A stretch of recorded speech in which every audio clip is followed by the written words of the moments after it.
E agora começa mais um A Bíblia e a Ciência, com o Dr. Marcos Eberlin. Um podcast onde um cientista usa a Bíblia para interpretar a ciência e a ciência para referendar grandes verdades bíblicas. Olá, pessoal, bem-vindos a mais um podcast A Bíblia e a Ciência. Esse podcast em que um cientista ousa anunciar que é a Bíblia que tem autoridade sobre a ciência, e não a ciência sobre a Bíblia. Ciência de homens imperfeitos que estão à procura da verdade. A Bíblia é a verdade, é a palavra de Deus, é um relato inspirado por Deus sobre a história da Terra, a criação do universo, a criação da Terra, do homem. A Bíblia dá a receita total de como fomos feitos, onde estamos e para onde vamos. E é um relato de quem criou o universo, criou a vida, criou a Terra, criou todas as coisas. Palavra digna de toda a confiança, palavra de Deus. Então, o que devemos fazer? Se uma nova teoria científica é formulada, podemos confrontar essa teoria com a Bíblia. Se bate com a palavra, boa teoria. Se não bate, a teoria não deve se sustentar. Esse é um exercício que deveríamos sempre fazer. Em relação a Darwin, por exemplo, quando Darwin disse que um processo lento, gradual e sucessivo teria criado todas as coisas, teria sofisticado a vida, quando o Big Bang disseram que processos naturais teriam moldado o universo, errado, teoria falsa. E os dados científicos mais recentes têm confirmado que, de fato, a Bíblia é um referencial para você julgar a ciência, inclusive. E nesse podcast, o podcast 139, daremos mais uma evidência de que a Bíblia, de fato, é digna de toda confiança e que contém grandes verdades científicas. O título é esse: O alcoolismo e a Bíblia. O consumo excessivo de álcool, de vinho, como a Bíblia trata, bebida forte. A Bíblia sempre menciona vários e vários versículos sobre o vinho. Se você fizer uma pesquisa, vai encontrar vários. E em Provérbios 23, 20, a Bíblia dá um conselho sensacional. Não estejas entre os beberrões de vinho, nem entre os comilões de carne. A Bíblia, então, aqui dá um conselho contra a glutonaria, especificamente de vinho e de carne. E já falamos num podcast anterior sobre consumo excessivo de alimentos, a obesidade. A ciência tem mostrado que, de fato, isso traz grandes malefícios à nossa saúde. Então, não esteja entre os beberrões de vinho, nem entre os comilões de carne. O excesso. A Paracelsus, por exemplo, disse, não é, que a diferença entre o veneno e o remédio é a dose, é o quanto você consome. Em Efésios 5,18, lemos também: E não vos embriagueis com vinho, em que há contendas, mas enchei-vos do Espírito. Outro grande conselho que a Bíblia dá. Porque quando você consome excessivamente, você se embriaga com vinho, o que a Bíblia diz? Há contendas. E isso nós temos verificado claramente. Que o vinho causa violência, a pessoa perde o controle, violência doméstica, pais com filhos, maridos e mulheres, violências no trânsito, quantas brigas de trânsito. Há também uma outra tradução de Efésios 5,18 que diz assim: não vos embriagueis com vinho em que há libertinagem. Você perde o controle da sua sexualidade, por exemplo. Em Provérbios 23, de 29 a 35, Há também uma descrição absolutamente técnica, sóbria, coerente, consistente, dos malefícios do vinho. Provérbios 23, de 29 a 35, diz assim: para quem são os ais, as dores? Para quem os pesares?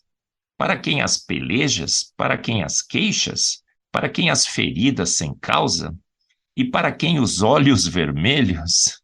Para os que se demoram perto do vinho, para os que andam buscando vinho misturado.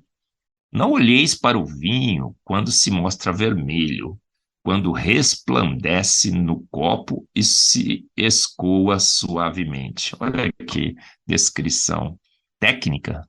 O vinho que resplandece no copo, aquela efervescência, o CO2, não é? A palavra em grego, a gente percebe isso.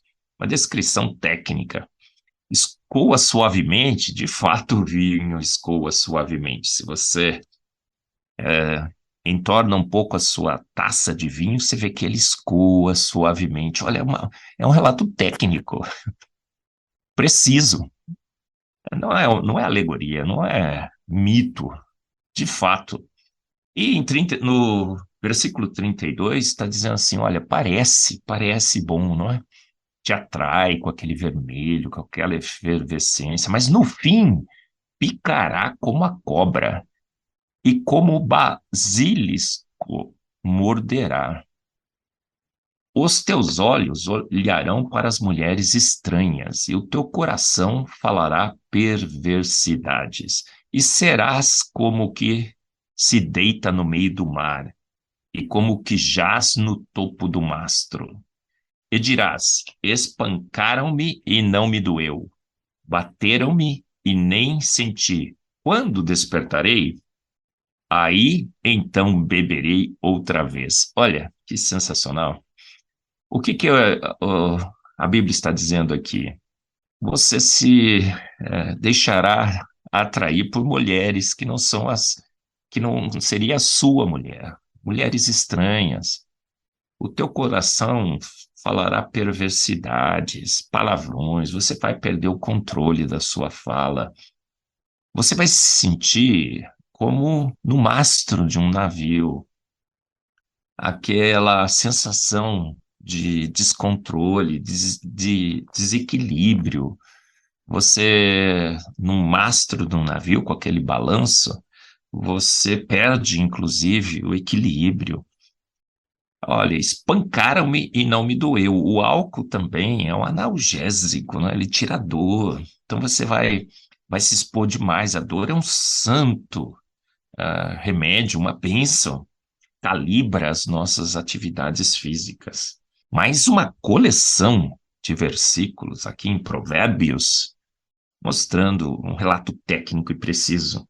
Na gravidez, em Juízes 13, 4, está escrito assim, para o anjo instruindo a mãe de Sansão: agora, pois, guarda-te de beber vinho, ou bebida forte, ou comer coisa imunda. A mãe de Sansão sendo advertida a não comer vinho. E hoje a gente sabe pela ciência os malefícios do consumo de álcool para grávidas, sobre o bebê que está se formando. Mas a Bíblia também fala em Provérbios 31, 6, dai bebida forte ao que está prestes a perecer, e o vinho aos amargurados de espírito.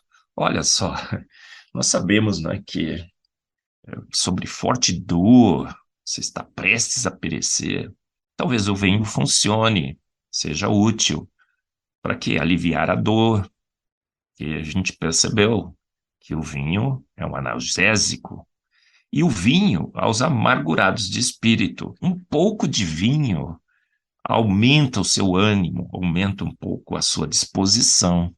Então ele pode servir como remédio. Olha, Paulo também para Timóteo diz: não bebas mais somente água, mas usa um pouco de vinho, para que as suas enfermidades que têm sido constantes, o seu estômago.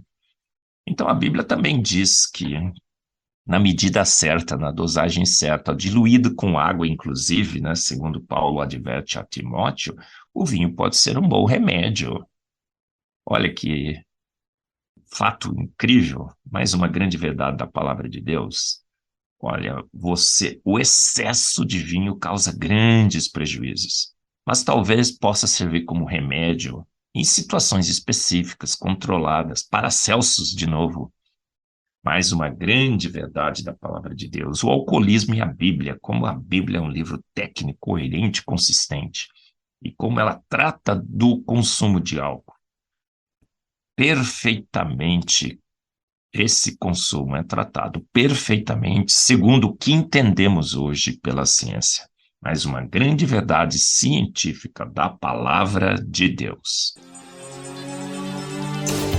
Você ouviu mais um A Bíblia e a Ciência, com o Dr. Marcos Eberlin, um podcast onde a Bíblia e a ciência bem interpretados concordam plenamente. Conheça mais acessando agora o Instagram do Dr. Marcos Eberlin, instagram.com/Marcos Eberlin, e a Coval Press, www.covalpress.com. Se você deseja ouvir os demais episódios, acesse agora a nossa plataforma www.rede316.com.br e conheça mais.